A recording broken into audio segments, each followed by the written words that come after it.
class. I'm going to office again. Hi guys, Mommy is going to office again. Show Mommy he needs to go to the door.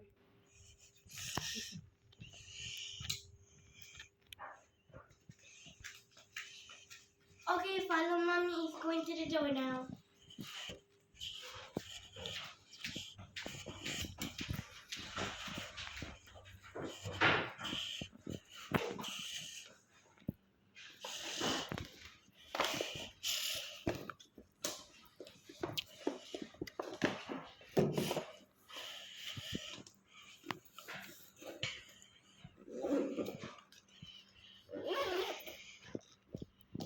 Bye, guys.